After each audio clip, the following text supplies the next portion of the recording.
Hey, gang, this week's episode is brought to you by oldschoolshirts.com. Hey, check them out. You like defunct teams and leagues and t-shirt form? Well, you'll find them there, but a whole bunch of other stuff, too. Do you remember a radio station of the past or perhaps a mall that you used to go to? All kinds of great cultural and sports memories can be found at the great folks at oldschoolshirts.com. Promo code GOODSEATS for 10% off all of your purchases. And now, here's our show. And now, the man who has shared his unparalleled talent with the entire world for nearly a quarter of a century. The man whose impact on the true sport of the world is unequaled in any competition.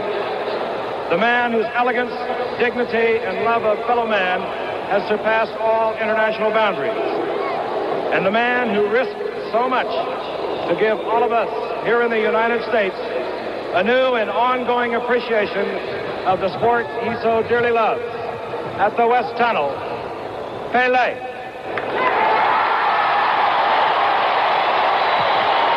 And now all of the crowd straining for a look at him. He hasn't come into view yet.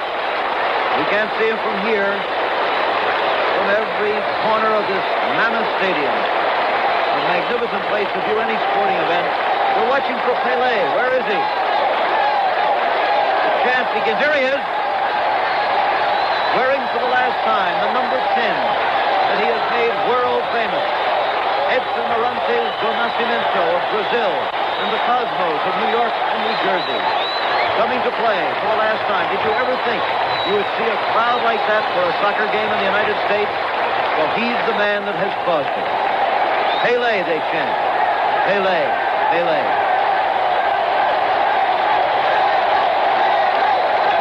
And especially the kids.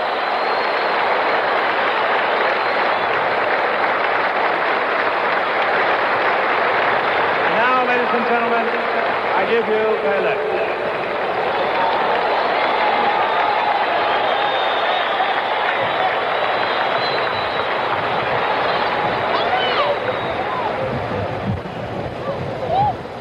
Ladies and gentlemen, I am very happy to be here with you in this great moment in my life.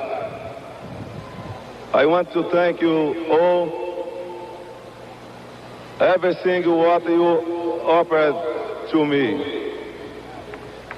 And I want to take this opportunity to ask you, in this moment when the world look to me,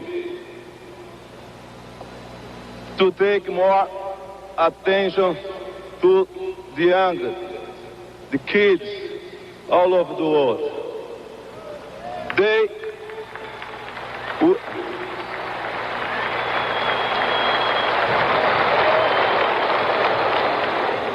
We need them too much.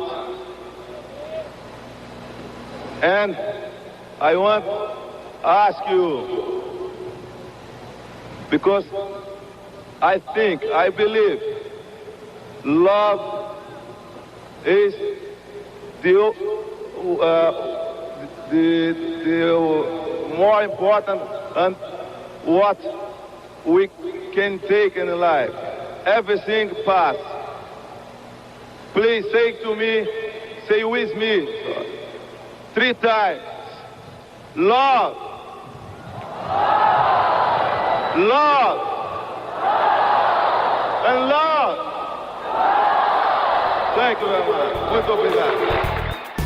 Welcome to Good Seats Still Available, a curious little podcast devoted to exploring what used to be in professional sports. Here's your host, Tim Hanlon. Hello, friends. We are full of love this week. Welcome to the proceedings. It is Good Seats Still Available, the curious little podcast that is devoted to what used to be in professional sports. My name is Tim Hanlon, the host and chief cook and bottle washer around here. And we appreciate you finding us in the vast array of podcast choices that you have in front of you on a daily and hourly basis. And we could not be more pleased that you have joined us for another fun-filled episode this week. We take you back to the mid-1970s, and that clip there specifically October 1st, 1977. Where were you when Pelé, the great Pelé, the sadly recently departed Pelé, played his last ever professional soccer match of any substance for the New York Cosmos and Santos of Brazil, the only two professional clubs, that is, that he ever played for and played with. There in front of a sold-out and very wet and rainy Giant Stadium in East Rutherford, New Jersey. That was what you heard and saw on ABC's Wide World of Sports that afternoon. Yours truly in the crowd, sitting next to Roberta Flack, believe it or not. And I was actually I was a row in front of Henry Kissinger, the governor of New York at the time, Hugh Carey. It was just a star-studded crowd. I don't know why I was in that little grouping there, but that's where my dad and I had our tickets, just through luck or whatever. But a memorable moment and then some for us and yours truly as a Cosmos fan. But look, anybody was a sports fan. I mean, Muhammad Ali was there, and all kinds of people in stage, screen, television, sports, diplomacy, all kinds of people wanted to be there for the last ever game of Pelé's career. And it was no question that in the brief time that he came out of retirement to play for the Cosmos, the 2.5 years, the 3 seasons he played for the Cosmos, transformed the game in the United States, the trajectory of it for sure. Maybe in the immediate aftermath and the death of the NASL, perhaps seemed bleak at the time, but make no mistake, looking back now where we are as a soccer country, the advent and the arrival and the influence of the man known as Pelé, Edson Arantes do Nascimento, was absolutely unrivaled.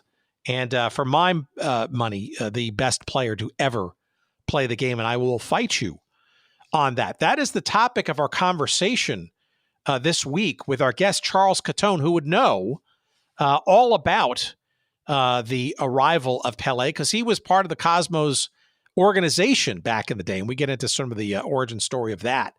But the excuse for Charles to be on this show is the new book that he has written alongside the photography of the great George Tiedemann.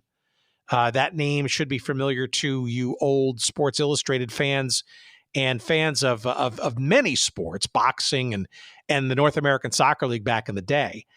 The book is called Pelé, His North American Years, a Tribute. It features exclusively some of the most memorable images that George Tiedemann ever shot in his career, but certainly of the great man Pelé and his time with the New York Cosmos in the North American Soccer League. And great words and conceptual points of view by Charles Cuttone, our guest this week. It is a wonderful book. I've had the opportunity of seeing it for, the last month or so. And it is being released today as we drop this episode on October 23rd, 2023. You can get yourself a copy of this book, and I would suggest you run, not walk, to get yourself a copy. Just search up this episode number 322 on our website at goodseatsstillavailable.com. Search up that episode, and you'll find a convenient link to Amazon. You'll get it as quickly as humanly possible that way. We'll get a couple of referral pennies and nickels of love. We appreciate that.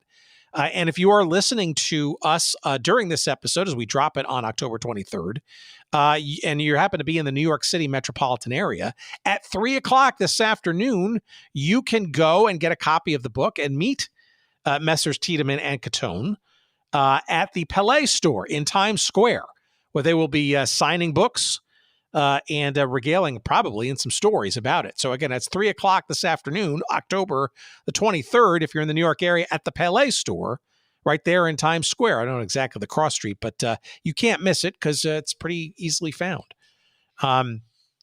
But also, though, as we get ready for this conversation with Charles in a moment, it was by no means guaranteed that Pelé's arrival for the Cosmos and with this fledgling North American Soccer League was going to be a success in any great shape or form. And while we celebrate and remember that momentous October of 1977 that put sort of a nice capstone on his brief but very important and monumental time in the United States, Pelé.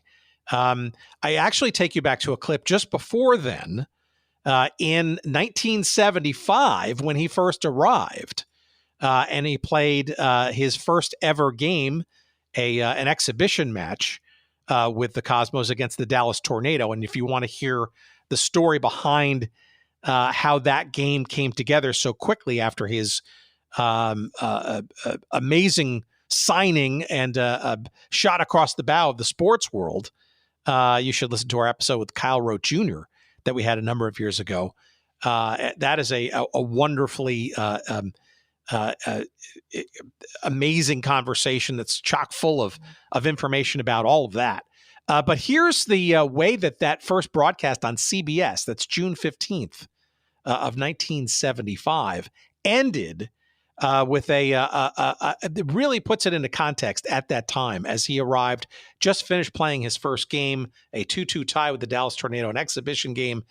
Jack Whitaker, the poet laureate of CBS Sports at the time, here's what he had to say at the immediate end of that game, live from the field, whatever was left of it there at Downing Stadium on Randall's Island. Thank you very much, Frank. I think perhaps symbolic of the state of professional soccer in the United States these past few years has been this stadium in which today's game was played. Downing Stadium on Randall's Island in New York lies like a derelict under the arches of the Triborough Bridge. It was built in the Depression of the 1930s, and it is worn down, peeling, and very weak lighted arena. A sandlot, if you will, in a city of glass and steel. To lift soccer out of stadiums like this, to lift it out of the darkness into the sunlight of a well-seated pitch, is the task that has now fallen on the shoulders of Pelé. And it certainly will be one of the most interesting sports stories to chronicle in the next few months. To see if this man, at the age of 34, some of his artistry dimmed by age and comeback, to see if the magic of his reputation and his skills can give prominence to soccer in the only country in the world that has treated it with apathy. Now, Pelé will have some help in this. The North American Soccer League has been working very quietly and diligently these past few years. We veterans who remember the 67 and 68 years with the unpronounceable names and the empty ballparks and the increasing flood of red ink know that there have been some changes. Most important is the fact that more youngsters in the United States play soccer today, and it is from them in years to come that the stars will come, like Kyle Rote Jr., and more importantly, more soccer fans. In the meantime, the task is Pelé's, and I think he's up to it. Because this afternoon, for an hour and a half, this wasn't a worn-out stadium with the paint peeling. It was a gay, sunlit place, and we cheered his artistry. For Ben Wright, Frank Lieber, this is Jack Whitaker from Downing Stadium, Randall's Island, New York. All right, longtime listeners may know that I played that clip once or twice before, but I constantly come back to it as a seminal moment in Cosmos soccer history. It's so beautifully written and delivered by Jack Whitaker, and you should really look for it on YouTube because it's doubly impressive in the fact that he is remotely away from the camera that is sort of further away in the stadium. He is standing in the middle of the green painted field, what is left of it from the game, and is delivering that without notes in the midst of various craziness and people on the field and all that kind of stuff underneath the Triborough Bridge there in between Manhattan and Brooklyn/Queens there in the New York area. And again, it sets the tone. Nothing was guaranteed, and Pelé's arrival was obviously a crapshoot and a crossed finger or two in the future trajectory of professional soccer. And I think mission accomplished, certainly by the time he left in 77. It might not have crystallized until perhaps the arrival of the World Cup in '94, the debut of Major League Soccer in '96. But fast forward to today, where MLS has almost 30 teams now, and soccer is much more of a common thing in the American sports landscape, and certainly the international game has grown and is well regarded and followed in this country too. So I think you could easily say that Pelé during the mid-1970s in the North American Soccer League had some kind of effect on where we stand today. And that's the topic of our conversation. Here it is with the great Charles Cuttone. I enjoyed this conversation thoroughly. I think you'll hear that throughout. I hope you will enjoy it as much as I did. As always, please enjoy.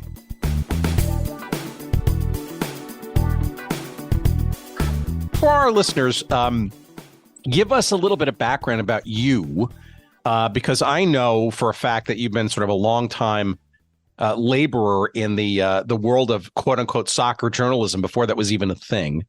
And I think, if I'm not mistaken, if I remember correctly, from my somewhat hazy young childhood, middle childhood years, I remember your name floating around, I think, on the Cosmos masthead somewhere, like public relations or something like that. Do I have that right? Yeah, exactly. I actually, and your podcast is about defunct leagues, and I could probably spend 10 minutes going down a list of all the ones that I have either worked in or covered. Okay, alphabetically, please. I helped shut down the ABA league office when they merged with the NBA. I started my career with the New York Stars in the World Football League. I worked for the Cosmos. I did projects for the NASL league office. I did projects for the American Soccer League office. I was the PR director for New York United in that American Soccer League, was the PR director for the New Jersey Eagles in the later American Soccer League, part owner of the Penn Jersey Spirit in that American Soccer League. I worked in the Women's Basketball League. Name a soccer league in the last 50 years, I've certainly covered it. Did projects for the National Lacrosse League. What am I forgetting? Oh, we ran news bureaus for the International Hockey League, the United Hockey League, the Continental Indoor Soccer League, owned 2 minor league football teams, one in the Atlantic Coast Football League, and I don't even remember the name of the league of the other one. All right. Well, let's double click on that, and we can talk about this book that you've got coming out with George, sort of as part of that. But I really want to dig into this because your story is, a perfect, I think, example, almost exquisite of the craziness of startup leagues, 1970s, 1980s, a bunch that you're mentioning, soccer in particular. Let's start, though, I guess, with how did you get to the Cosmos around this time that we're sort of going to be talking about relative to Pelé? And then maybe give me a sense of sort of like how that sort of a small but mighty gang of folks kind of repeated themselves as stuff moved along. Like you mentioned the New York United, for example. Maybe a quick example here. Why don't you tell our audience about the New York United situation? Because the one I remember in particular, if I'm not mistaken, the New York Apollo of the ASL sort of became or translated themselves into New York United. And if I'm not mistaken, they were part of like a couple of games at Shea Stadium back in the day that drew not even 1,000 fans. Exactly. Well, after I had spent the better part of almost 6 seasons with the Cosmos. And I'm sorry, these years were when? I started with them in 75 and was there through like May of 1980. A good part of it working either part-time or full-time in the front office, but also part of that when I decided to go do things on my own, I remained working on projects and also game day staff. So I supervise after I was no longer full time in the PR department. I still supervised the press box on game days. I was full time in the office. Well, part time in the office, like after school and in the summer in '75 and '76. Kind of started. So you were in college at the time for this. I was in high school at the time. Wowee. As a matter of fact, I started with the Cosmos before I had graduated elementary school. Do tell. Okay, so how does that happen? Give us the origin story then. Well, I had spent a year before working with the New York Stars in the World Football League.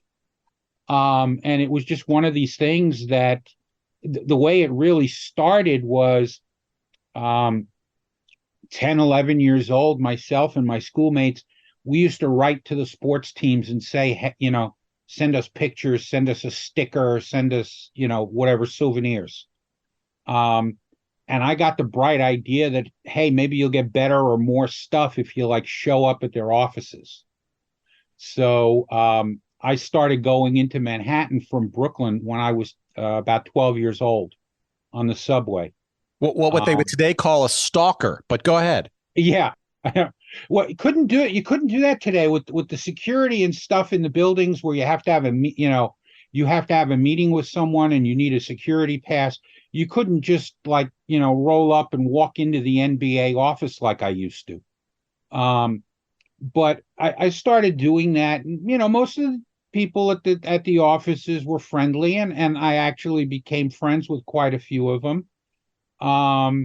And the New York Stars were just starting up, so they were among the friendliest because hey, a fan.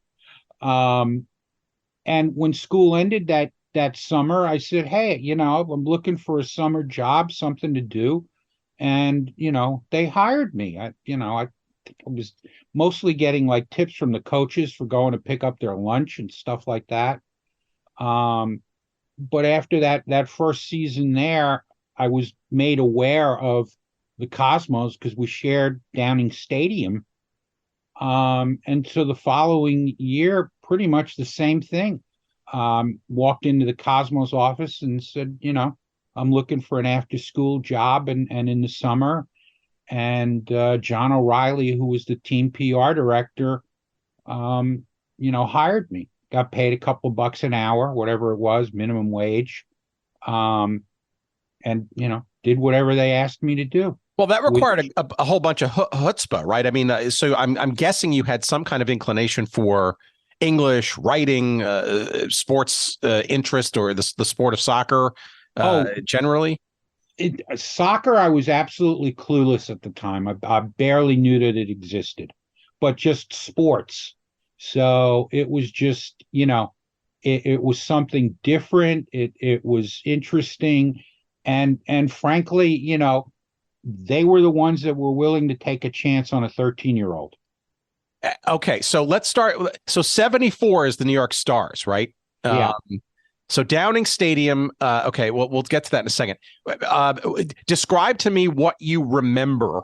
We've had Upton Bell on this show. We've had John Sterling on this show, and we all know that the Stars they didn't even last a full season. What did you know going in, and what did you see and do for the short time that they were there? At the game days, I ran stuff from the press box down to the coaches, the lineups, the stat sheets, distributing things to what media was there. The radio booth was in a separate box, so any of the stat sheets, things like that. Pretty much whatever needed to be done. When the team moved to Charlotte, I helped pack boxes in the office. Ran to get the coach's lunch. Learned how to run the mimeograph machine, things like that. Stapled a lot of press releases. As I recall, we had a mailing list of about 600 or 700 at the time for our weekly releases. So that was a big part of my Saturdays every week. It was going What was game day like, and when did you know things were going sideways? Oh, I think we kind of knew things were going sideways after the first game. I mean, if I remember, the attendance for the first game was maybe 16, 17,000, which was really good. But the experience at Downing Stadium was not a particularly good one. It was difficult to park. It was difficult to get to. It was more difficult to get out of because everybody was trying to get out all at once. Explain to our audience the geography of Downing Stadium and Randall's Island on which it was located. Randall's Island is an island between Manhattan and Queens that has one of the pillars of the Triborough Bridge on it. The only way really to get there is by car. There is no mass transportation. You can take the subway to a stop in Astoria, but it's a very, very long walk across the bridge. Same thing with a stop in Harlem, a very long, long walk. So it's not convenient at all to get to. It was built in the 30s as part of the Works Project Administration under FDR's New Deal. The lights that were in the stadium in the 70s were reclaimed after they tore down Ebbets Field when the Dodgers left. And as I recall, most of the stanchions had more bulbs that didn't work than ones that did, because I think by 1975, and the city was on the verge of bankruptcy, but you couldn't get lights for light poles that were made in the 40s. So things tended to be in the dark. Well, that sounds like, okay, so, and then with the stars kind of fumphering around and ultimately leaving in the most bizarre fashion. Why? Okay, so then explain to me, as you get into the Cosmos organization, why Downing Stadium then, given that experience, and I'm sure people suggested to the then fledgling ownership or the relatively new ownership at the time that this may not be the best solution. But then again, it was closer to New York City proper, so to speak, than where the team had been playing out on Long Island, right? Right. Well, the team started in 71 playing at Yankee Stadium. And drawing, a few thousand people in a 63,000 seat stadium was not a particularly good look. So they moved out to Hofstra and played 2 seasons at Hofstra, and then moved to Downing Stadium in 1974, because again, I think that, like you say, the thinking was, well, it's in New York City rather than way out on the island.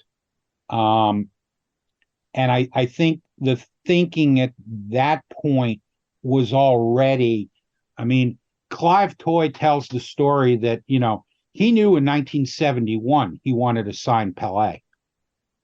So I think perhaps thinking ahead at that point, that knowing that the new stadium in the Meadowlands was eventually going to be built, or that Yankee Stadium was being renovated, I think they just wanted to be closer to the city. And some of it may have just had to do with it being closer and easier for the Warner Communications people to get to the game. The problem was, New York at that time, and even now, there was no ideal place to play. Yeah, well, I think also too, it's a reflect. Well, there was actually a bit of history though, because I if I remember correctly, the old International Soccer League, which was the early 1960s, wasn't really a league per se, but it was more of, I guess, an incarnation, I guess, of what we today would see as the summertime tour thing of the European and South American teams and stuff. But they would play a lot of games at Randall's Island over time. Again, that was the early 60s. I'm sure the stadium was not even up to that experience then. The stadium did have a fairly long history. I mean, Jesse Owens ran there to qualify for the 36 Olympic Games. There were a number of foreign tour games in the 40s and 50s that were played there. The U.S. national team played a game against basically an England B team before they went to the 1950 World Cup, when they pulled off that big upset against the England A team. So it did have a history of hosting soccer, and the International Soccer League did play a couple of seasons there. They started out in the Polo Grounds, but when the Mets were formed, they had to move, and they went and played most of their games at Randall's Island. I think the big thing, talking 12, 15 years later, it was a city-owned stadium, and by the mid 70s, the city of New York was on the verge of bankruptcy. So maintaining that facility was not a high priority. So it kind of went into disrepair. And that was a bit of the same situation with Yankee Stadium, and why, they needed the complete overhaul of the stadium, because things were not maintained as well as they should have been. Yeah, and we've also talked about 1975 in particular, and Shea Stadium not being an option because there were 4 teams literally playing in Shea. I do think eventually the Cosmos did play a playoff game or two at Shea. I don't know if it was in 75, but certainly in a year or two around that era, maybe 76 or something. 1976, we played the Washington Diplomats in a 1-game playoff at Shea. Because Yankee Stadium wasn't available, the Yankees had made the postseason for the first time in more than a decade. Yeah, it just speaks to the, and ironically, still kind of is the same case today as NYCFC's sojourn has shown. Is there were not many options for the Cosmos in 74 and certainly in 1975 to play. This was pretty much it, despite its decrepitness. Yeah, exactly. All right. So explain to me now this Cosmos organization. So you were there essentially when the Black Pearl Pelé came to this franchise, and obviously is a part of the spark of what this book that you and George have put together. Maybe explain to me sort of the Cosmos circa 1974 going into 75, and the groundswell behind Pelé actually getting to the team, because you mentioned it goes back years earlier in Clive Toye's mind. When did you in the organization kind of recognize that this thing may go from dream to possibility, and then from possibility to reality? Well, I started with the team in early May of 75. And the team had come very close to signing George Best earlier that year. Yeah, I'm sorry, that's a key point. Do you want to explain that? Because I think a lot of people completely missed all of that. That he was literally the first choice or chase, not Pelé. Yeah, he was. And actually it was, I think the two sort of chases coincided, because the wooing of Pelé had been going on for quite some time. But George Best had agreed to play for the Cosmos. And like I said, this was a little bit before I started there, but the story that I have heard Clive tell many times, and I believe is also in his book, is that Best had agreed to play for the Cosmos, and they were literally going to have a press conference to sign the contract, and George never showed up. Went on one of his famous benders or something, and just didn't show up. So the more attention was turned to really going after Pelé, and there were meetings, and Clive was, I think this was in the days before there was such a thing as frequent flyer miles, where he might have very well owned an airline by the end of it, given all the chasing that was done. But I think it was around the time that I had started. It was only the second or third game that I had ever gone to. Pelé was flown in by helicopter to come and watch the team play. and it was the biggest crowd of the season. And I was up in the press box, and Downing Stadium was an old concrete horseshoe, and they landed the helicopter in the open end of the stadium. And it was really kind of surreal standing there up in the press box, watching almost everybody in the stadium run to that end of the stadium, where you really almost got the feeling that, it was going to kind of pop off its moors and do a sort of seesaw effect from all the people running to just the one end to see Pelé step out of the helicopter. Well, did people know he was going to show up? I guess that yes. Yeah. It was that part of the promotion? No, it had been in the media. I mean, just that, the team was trying to sign him and things were close, and he was in town for the talks, and he was going to come and see the team play. And to that point, that was the largest crowd of the season, and maybe pretty close to the largest crowd ever.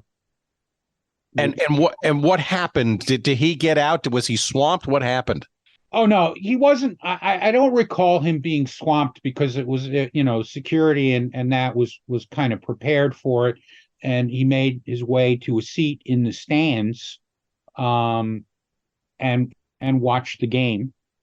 And it was probably maybe 2 weeks later that he agreed to come and play, and they finalized the deal.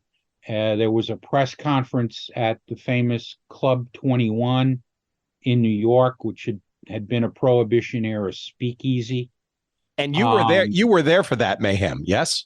I actually was not in the club. The space was so small that most of the staff did not go in. We were outside.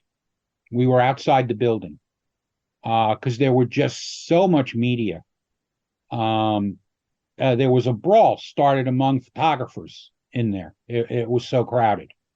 What did you think of the entire mania of that day and the day leading up to it and all that kind of stuff? Did you kind of recognize in the moment that sports in New York and in the United States, at least at that moment, had kind of shifted or bent a little bit in terms of the world order? I think you could immediately, even not really knowing much about soccer at that point. I mean, I guess I had, I was voracious in terms of reading things, and I read all 3 New York papers, sports sections from end to end back then. I think you just knew something special was happening, but we still really didn't know what. I don't think anybody really knew what to expect here. And the thing is, when you look at New York and you look at New York sports history, I mean, it's all about the stars. To go from a couple of thousand people to 10 or 12,000 people just coming to see this guy step out of a helicopter. It's like you really knew something special was going on here, even if you had no clue what was going on.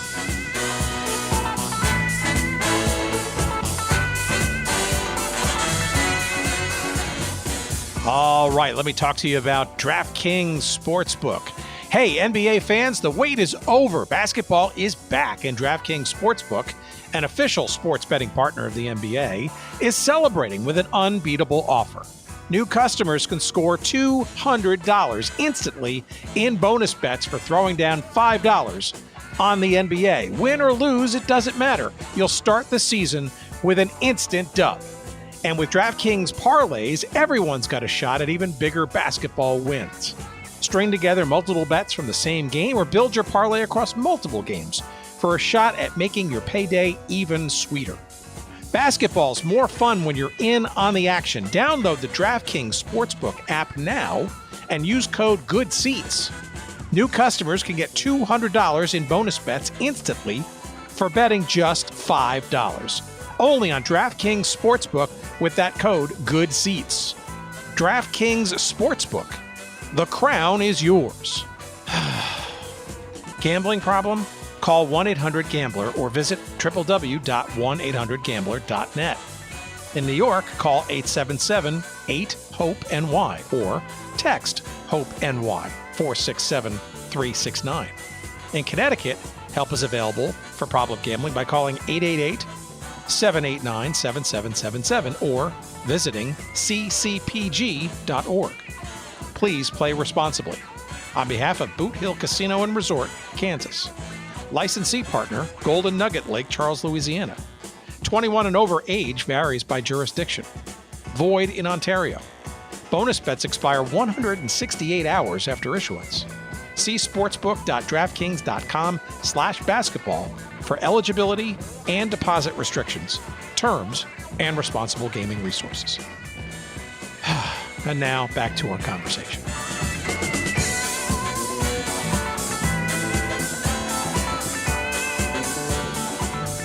All right. So what did you and the organization know and have to do from that moment of the signing to his first game? How much time was there between that event and him stepping onto the field? And maybe a little bit of background about that first. I don't even call it a game because it was an exhibition. It wasn't even a real league game. It was an exhibition against the Dallas Tornado. Now, he signed the contract. The Club 21 press conference was June 10th.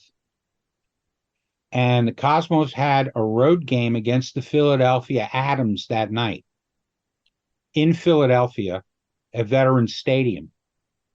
The entire staff went down on a bus. The executives went down in limousines. Pelé kicked out the first ball. The Atoms had, to that point, the biggest crowd of that season.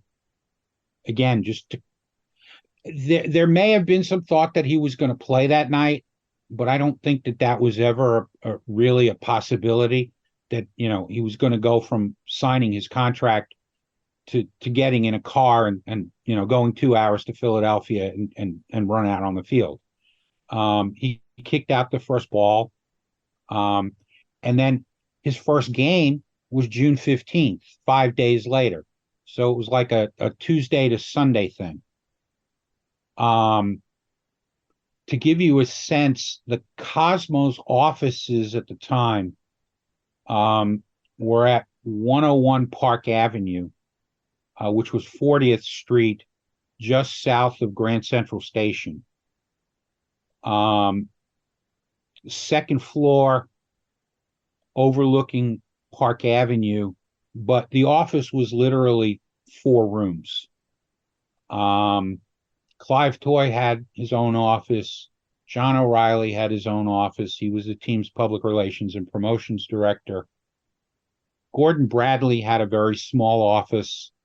And then there were 2 other little small rooms and a reception area.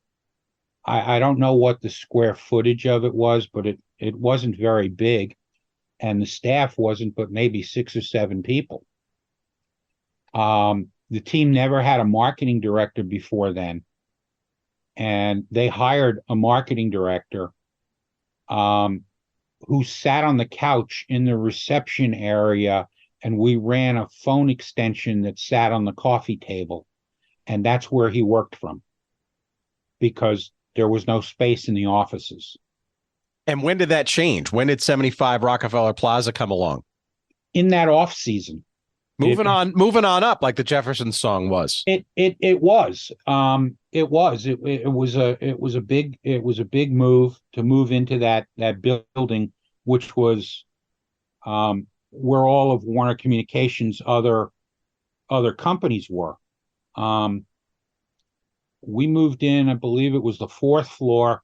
Atlantic Records was 1 floor below us. Licensing Corporation of America, which handled all of the sort of property rights of, merchandising and things like that. And that was part of the agreement with Pelé. Licensing Corporation of America got the rights to license and market his name. So we have things like Pelé lunch boxes and things like that from that era. But yeah, it was a big deal to move into that that space. And that was a half a floor in the 75 Rockefeller Center building.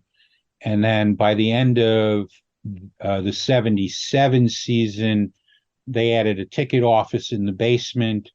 And by the end of 78, it moved to another full floor in that building.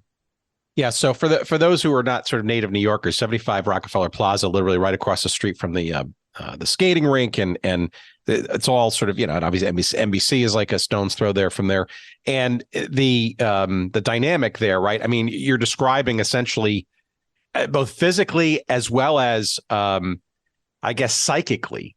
This is the integration, if you will, and the validation, if you will, of this team as part of the bigger constellation of this Steve Ross-driven circus tent known as Warner Communications, which has so many different parts to it. But I mean, it's the epitome of big time back in the day, big time conglomerate media wise. And it had to be a heady experience given from where you started. Oh yeah, absolutely. And that, and the move to Yankee Stadium in 1976, even though, again, it was not ideal in terms of soccer, it was certainly already a world away from Randall's Island in terms of, the playing surface, even though, part of it was on the grass infield in terms of, locker rooms, and there were suites in the new stadium, and, the press facilities and the dining facilities, and everything there. It was just a world of difference. You were in the major leagues at that point. There was no question. So describe to me though, Pelé in conjunction and or in parallel with this, because is this all because of his arrival, or was this kind of in motion and he was the proverbial cherry on top? Because it's hard to just. You were there. You tell me. I don't believe that it would have happened if Pelé had said, "I'm not coming." If he had landed that day in Randall's Island and looked at Randall's Island and said, "Oh my God, this place is a dump. I'm not going to." Now, he had already played there before. He had played there on tours with Santos in the early to mid 60s. So if he had gotten off that helicopter and said, "Not a chance," the team doesn't move. The offices don't move out of the 101 Park Avenue building. The team doesn't move into Yankee Stadium. And honestly, in my opinion, soccer in 2023 is not what we see right now. Because if you really look at the history of most sports, nothing happens without some sort of big bang. And Pelé signing with the Cosmos was soccer's big bang. Baseball was already popular in the in the teens, but Babe Ruth was certainly a big bang for baseball. I think changed the trajectory of the sport. Football, pro football, the big bang was that Giants-Colts championship game in 1958. Yeah, the greatest game ever played. Greatest game ever played. For hockey, which had been a 6-team league for a long time, I think the big bang kind of started with the expansion, but the big bang really was then Wayne Gretzky 10 years later. Without Pelé coming, I'm not sure that soccer is much more than a minor sport in 2023, even though it's been 50 years, because things tend to not just kind of grow steadily. It's not possible to do that. Not really. And you look at some other leagues that have been around for a long time, but you wouldn't really say, oh, they're successful. There are other sports leagues that have been around 20, 30 years, but there's not this sort of slow, steady growth. It's just they're kind of there, and they haven't had that big bang moment. And I don't know whether any of them ever will. Maybe the WNBA is on the verge of that. A lot of it having to do just with sort of the growth of women's sports overall. But I really think, Pelé was the big bang moment. The league didn't survive, but the sport did. And it planted the seeds. And that's why we have Lionel Messi here now. That's why we have teams playing in their own stadiums. That's all as a result of Pelé stepping out of that helicopter in 1975. Yeah, I actually look at this almost as a sort of a multi-dimensional sort of a series of rings, if you will, right? So in many respects, you've just described kind of the outer ring of this, and we'll talk about the parallels to Messi in a minute or two. But if you kind of go a ring inward, or even the two rings inward, right? You look at the Pelé years, which obviously this book is focused on. 1975 to 1977 is probably the most microcosm of what you just said, because literally it's kind of BC and AD, right? When and then you can radiate out. Then that's what made the NASL stick around for so long, become a huge spectator sport. And then that reverberated on a classic basis. Let's dig in though to that micro realm. How was your life changed professionally now that he was on board and stuff? I mean, what was it, just Pelé and the traveling circus, or was it just kind of, hey, this is now a true New York worthy professional sports team, and we need to kind of elevate our game overall? And I mean, what were your day-to-day? Your day-to-day must have changed. I think the biggest thing that changed was really there was so much more interest from the media. Being in the PR department, there was just a lot more media to deal with. And as that part of that move from into the Rockefeller Center office, there was a huge expansion of the staff, to where, we suddenly had, directors of sales for tickets and sponsorship and marketing, and the PR and promotions department were split in two. So Jim Trecker was brought in to head public relations, and John O'Reilly was in charge of promotions. So I think that was, probably the big change. I mean, for me at that point as a 13, 14-year-old kid, it was still an after school job. So I was still doing what, pretty much whatever I was asked to do. The biggest change for me came in 1977 as things started to grow, when I was basically told that I needed to start dressing better to come into work. And a few more, well, I wouldn't say subway tokens, but you had to go to Giant Stadium, which is at least a toll or two. Yeah, getting to Giant Stadium was interesting. I mean, most of the time, I would go out with somebody from the office, because we'd be out there 3-4 hours before a game. Gates typically open 2 hours before. So if it was a 7:00 game, we'd probably be at the stadium by no later than 4. So I would get a ride with somebody, and then I would get a ride with somebody back into the city. Usually one of the writers made that trip back a lot with Alex Yanis from the New York Times. It wasn't until I think the following season that my parents kind of got into it and started to come to all the games. So I always had a ride to and from. But yeah, that was a big change. How about your interactions with Pelé himself? How was he towards you? Did you have any interactions with him? Did you do any special things, promotional things with him, etc.? I did. I actually, my first interaction, this is part of where kind of the essays from the book come from. my first interaction with him was at the first game that the team played, that he played for the team, at Randall's Island. I had been involved in painting the dirt before the game. All right, stop right there. Reveal that story a little for those who don't know it. Okay. This is one of those that has become mythical in soccer, kind of like Babe Ruth's called shot or whatever. But I could attest to it that it is true.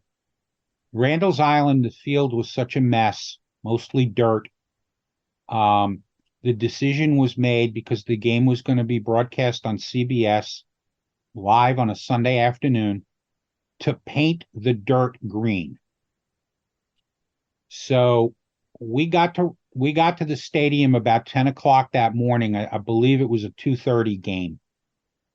I was handed a galvanized watering can, a gallon of green paint, and went to work painting the dirt green. What was the grass to dirt ratio, would you say, of the field? And rocks? A lot of rocks, a lot of glass that had to be picked out. I would say it was maybe close to 50-50. And, if you look at the pictures that are in the book, you can see my handiwork on the dirt.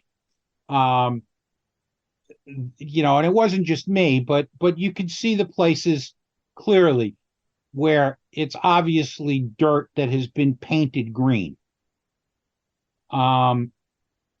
I had just graduated elementary school, and my present from my parents, which is what I wanted, was a pair of Puma Clyde suede shoes. And I wore those that day, walking around with a watering can full of green paint, pouring that green paint on dirt. Needless to say, the shoes were green by the end of the day. My mother was not very happy. But my first interaction with Pelé came that day in the locker room. I went into the locker room after the game, and it was packed with media. You couldn't move. They ultimately moved everybody outside and did the press conference in the stands. Questions being asked and answered in a bullhorn. But anyway, I stepped into the locker room with a program in my hand, hoping to get Pelé to sign it. And to this day, I don't know how he saw me in that crowd. But he was sitting on his stool in front of his locker, and he put up his hands, and it was like Moses parting the Red Sea. He said, my friend, my friend. And the people just kind of moved.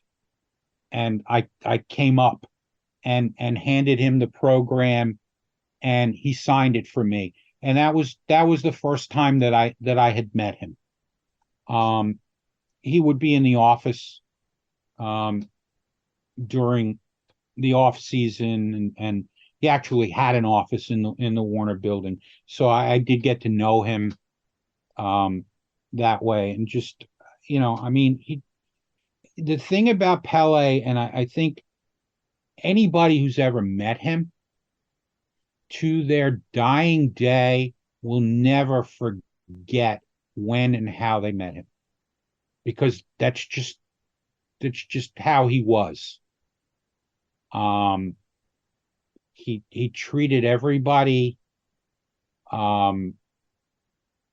he greeted everybody with a smile. It didn't matter if you were, the kid who was painting the dirt or the president of the club. He had time for you. He spoke to you. He made you feel like you were important. But back to that game for a second, though. There was another part to that story, though, around halftime of that game that I don't think you were physically not there. But can you regale our audience with that? And was that true, or was that apocryphal? The thing about the thing about Pele saying he wasn't going to play because of the green on his shoes, I honestly, I don't know. The first time I ever heard that story told was in that documentary. I had never heard that before. So I don't know whether it was true or not. Yeah, it makes for a good story to say, "Hey, I think this is kind of fungus on my feet here, and I can't do this anymore." But it does speak though to the lengths to I guess shore up the rickety ship to at least feign some level of big time professionalism, because clearly the day he arrived, it wasn't there. But by the time he left the franchise, symbiotically, boy, what a complete 180-degree change. Oh yeah, I mean, absolutely. I mean, by the time 1977 rolled around, by the time the end of the season rolled around, and we were drawing the big crowds, which started in June with a game against the Tampa Bay Rowdies. And I think if memory serves me, I think the league attendance record was broken 5 times in that season. But by the time that the season ended, I mean, and this was a year that the Yankees, the Bronx Zoo and the Bronx is burning, and certainly on the back of the tabloids. But there was the blackout that summer too. The blackout that summer, when Carlos Alberto flew in that night. But yeah, I mean, it was Son of Sam.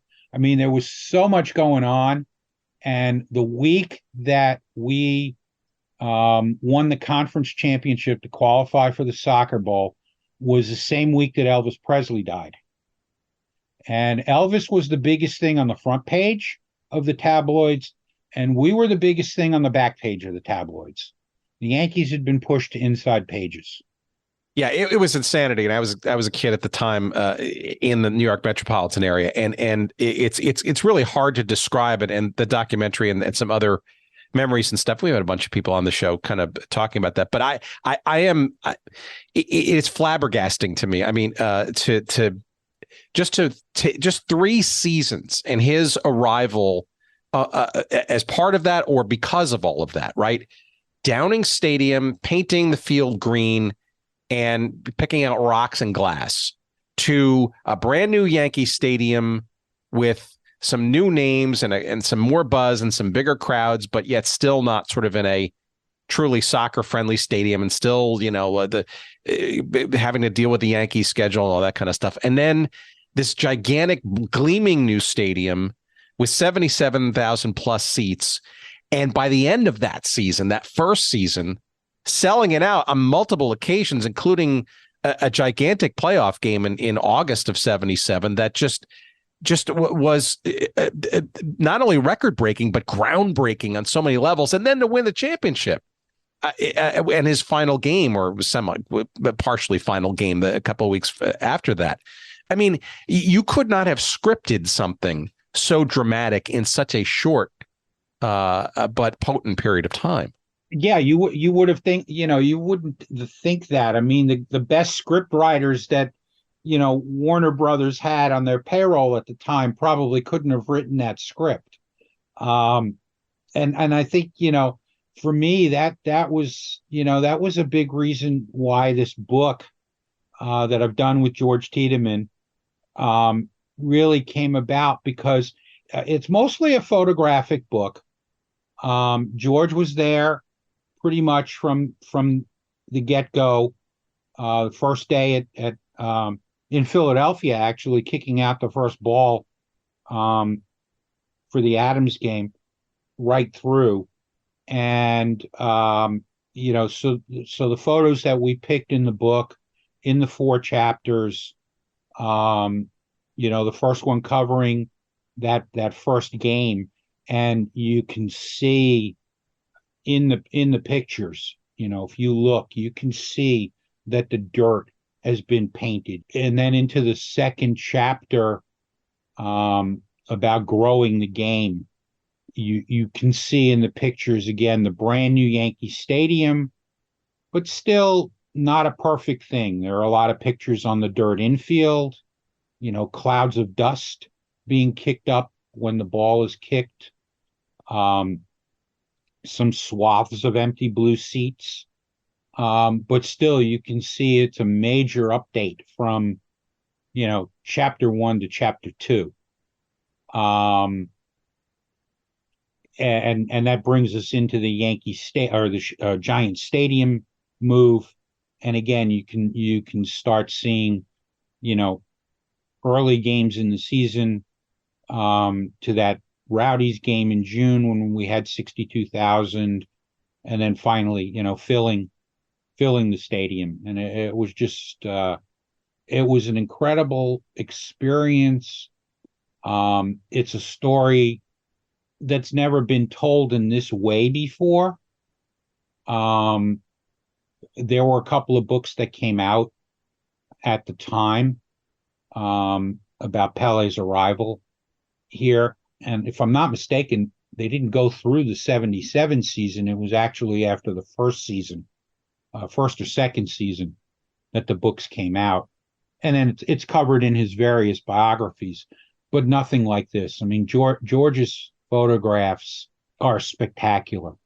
How does the idea for this book come together? And maybe a little background on George, because for those in the soccer world, certainly they know him as the Colin Joe's Media Award winner with the National Soccer Hall of Fame in 2007. But he's probably in the pantheon of sports photographers, not only in that decade, but multiple decades, no? Oh, yeah, absolutely. George Tiedemann started out as a newspaper photographer, was hired by Bob Ellinger, the general manager of the Philadelphia Atoms, in 1973 as the team photographer. And then Bob eventually moved to become deputy commissioner of the NASL and basically brought George along as the league photographer. So he did a lot of the covers and a lot of the images that you see in the old programs, the Kick magazines, some of which we've reproduced in the book. And after the NASL, George went on more than 25 years with Sports Illustrated. Shot World Cups, World Series, Indy 500s, Daytona 500s, events all over the world. Had the cover shot when Argentina won the World Cup in '78. I don't know how many covers he had for Sports Illustrated, probably in the dozens. So yeah, definitely one of the great sports photographers of any time, I would say. And I think most would agree if you see his images certainly right up there with any of the great photographers that worked at the time for Sports Illustrated.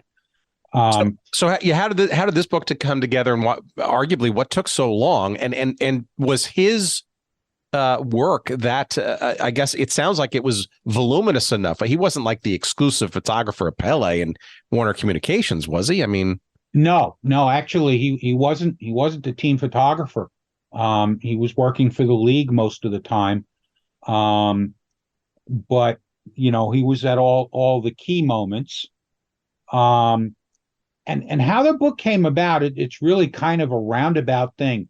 Back in before the World Cup in 1994, so 1993, this book had been proposed, or a version of this book, let's say, had been pitched to some publishers, and MasterCard had initially agreed to do it, and Pelé was a spokesperson for MasterCard, and he sat for some photo shoots with George, and some interviews with Bob Ellinger, who was originally the one that was going to write the book.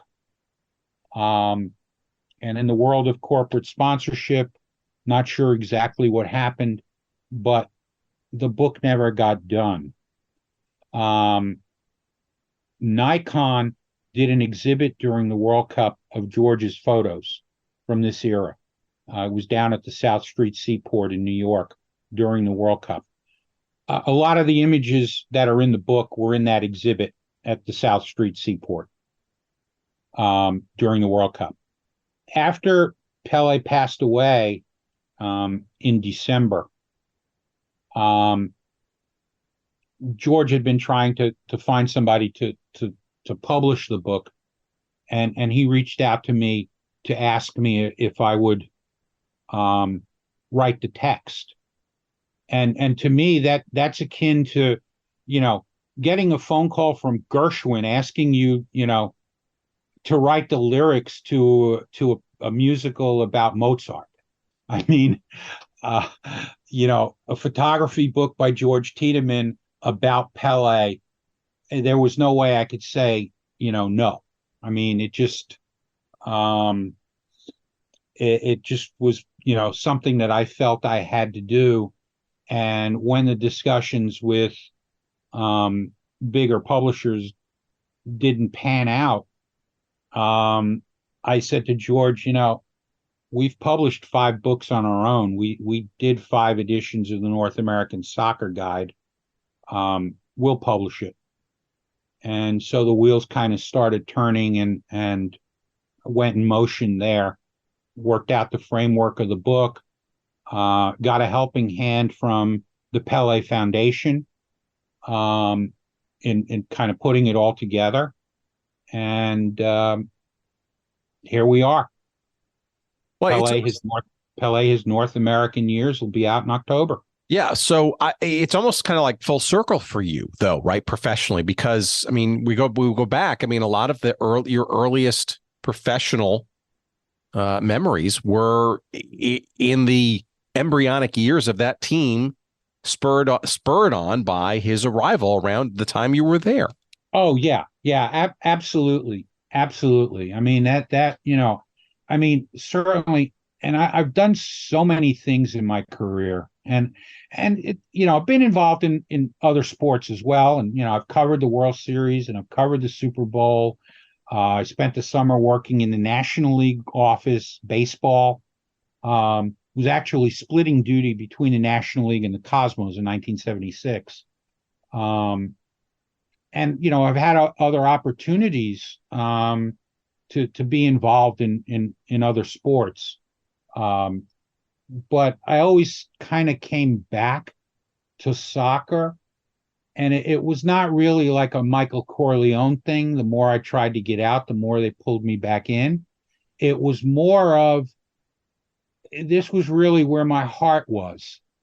Somebody once asked me about, why have you stayed in soccer so long rather than, go to work in Major League Baseball or the NBA or whatever.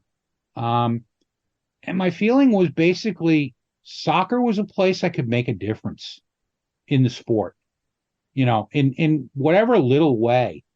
I just felt I could make a difference as opposed to, say, I don't know, being somebody in a long line of PR people with the New York Yankees or the Boston Red Sox or whatever.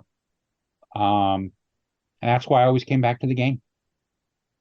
So let me ask you this question then. The journey of, into other soccer teams and that kind of stuff being pulled back and the like. Walk us through a little bit about the sort of the major ditch that happens after, let's call it the collapse of the NASL in 84, 85, the sort of dark years, if you will, and the whatever the diaspora of semi-type pro leagues and stuff, and then the reboot with the World Cup and all that kind of stuff. For somebody who had been pulled back into soccer on a fairly regular basis, after the demise of the league and the grandest team in that league, and having been in that story, it could not have been life-affirming at that time. And is it now? And or how do you feel about where things stand today? I think we got a little bit of hint of it before. Did you ever see what exists today? It's still not perfect at all in those years, bleakly worrying about what the sport would come back.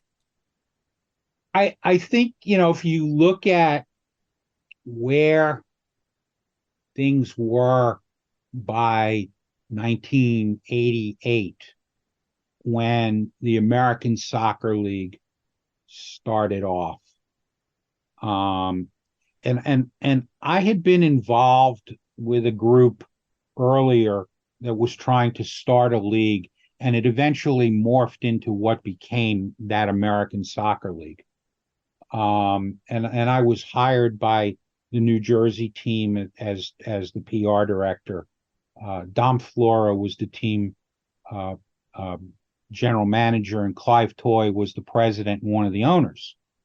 And they hired me to do PR for the team. And after the U.S. was awarded the World Cup in the summer of that year, we kind of realized that maybe something here could happen. And that's why I started putting together an investor group for an expansion team in the ASL, because the talk was, well, we're going to have promotion relegation. The ASL is very likely to be the backbone of this new league that's being mandated by FIFA as part of awarding the World Cup.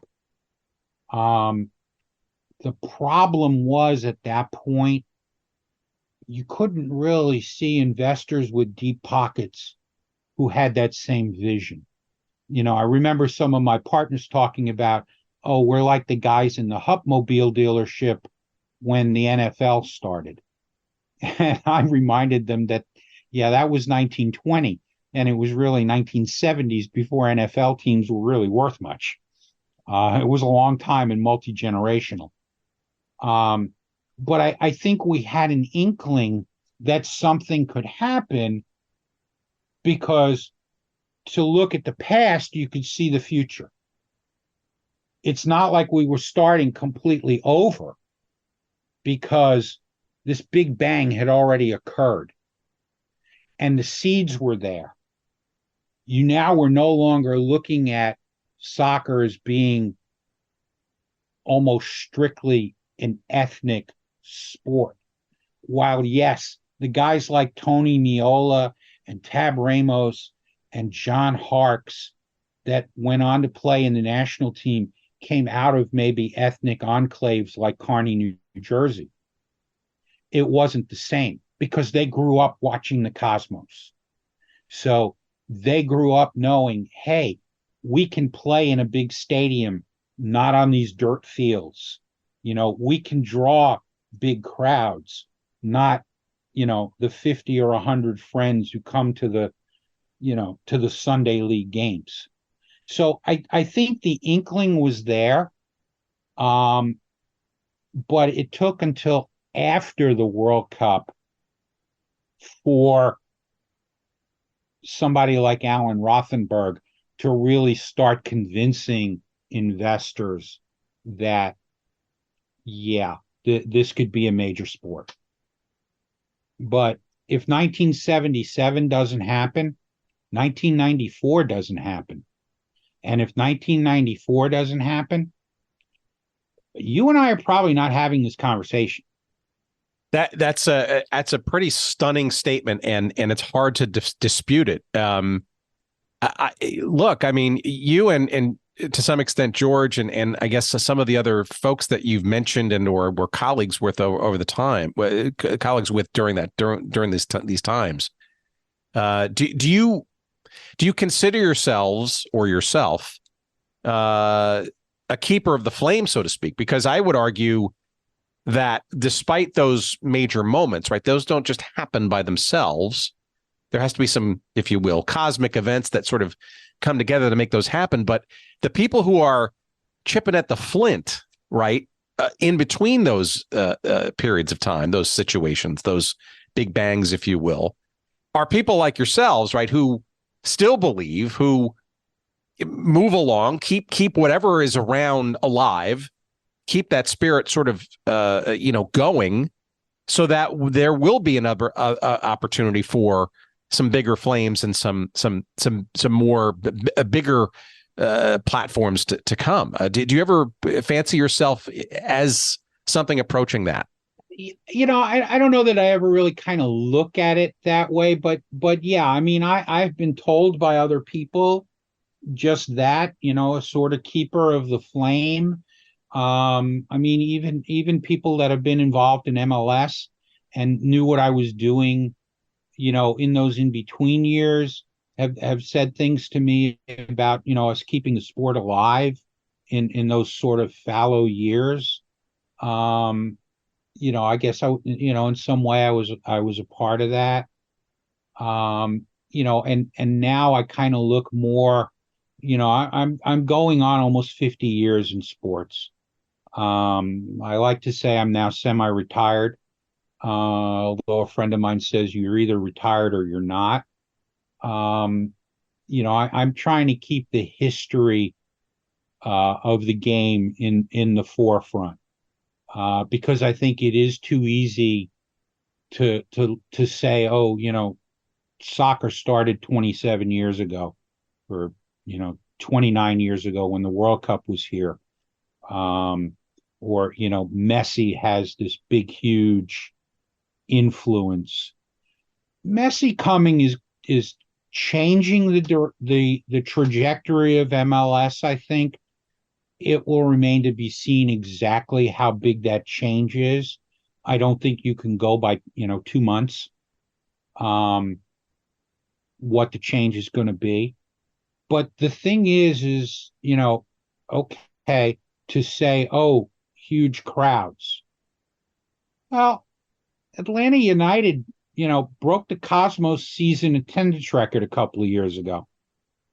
So it's not like there aren't teams in MLS that are used to drawing 30, 40,000 people a game.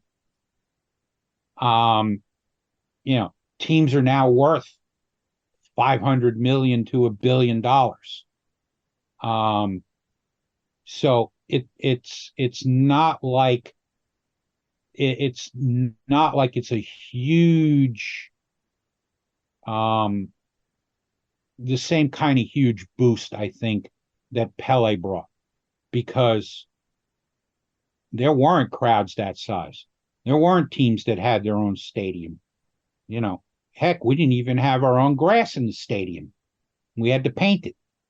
That's a huge, huge difference. And I think Messi, what he's done so far has been great. But I don't really think you can compare the two. No, and I also think you've got to give yourself some credit for that too, because you've said it so well before. I mean, there, without a lot of these things beforehand, this conversation and what's possibly to come doesn't really happen. Is MLS perfect? Of course it's not. Will it ever approach some of the biggest leagues in the world or in Europe and stuff? It's certainly a lot closer than it was 20, 30 years ago, for sure, right? But there will always be those Euro snobs and stuff. But I mean, you cannot deny the infrastructure. You cannot deny the valuations. You cannot deny the impact it has had in U.S. sports. I mean, the fact that it's on television all the time, that it's in certain cities in this country as ravenous a fan base as you will find. Maybe some of the bigger cities still not much so, like a Chicago, for example, sadly. But in L.A. and in some respects, if you have gone through that sort of big bang in the 70s and early 80s and went through that the nadir of the nothingness and the disillusionment that existed as a soccer fan, as I was at the time. And to think that in 1994 in the World Cup, and then this thing would come back again, and now at a level like this, I mean, it's hard. It's been some kind of ride, but what I partially like to do with this silly little show, and personally, it emanated at my Cosmos fandom. Okay, and that's sort of how I sort of got attached to sports in the first place. People have heard this before, so I'm sorry if you've heard this again, friends who listen on a regular basis. You're absolutely correct, because all this stuff that exists today can easily get lost as to how it all came about. And I'm not saying every Chicago Bears fan needs to know what went on in that room in 1920. in order to be a quote unquote official Chicago Bears fan, or people in New York, the two teams that play there now need to always remember the New York Cosmos and that kind of stuff. But it's really important not to forget it, because this stuff doesn't just sort of happen overnight. And without people like yourself, without people like George, without people like half the people that you mentioned in the past, there is no today conversation about Major League Soccer, et cetera, and Messi. And that's the part I don't want to see go away at all. I think it has to be part of the fabric going forward. And God forbid we're doing a little bit of that with this, these conversations. Yeah, I think how far the sport has come since 1996. I think I think you can almost look at it. I remember my father, who grew up in Italy, telling me that he who plants an olive tree never eats from its fruit. And I think in a little bit, in some way, that is maybe true of what happened here in soccer, is that, those seeds were planted in 1975. And now that tree is grown and it's taken root and it's strong. And, MLS is a Big Five league. There are people that will say, no, it's still not, but it is. There's no denying it. You can't, when you have your own stadiums, or when you're filling NFL stadiums and you've got the kind of ownership and you've got the kind of money behind it. And again, like you said, it's not perfect. I'd like to see better on TV and, things like that. But the league is one of the major sports leagues in this country. And I think the roots that it has are from the seeds that were planted in that painted dirt in 1975.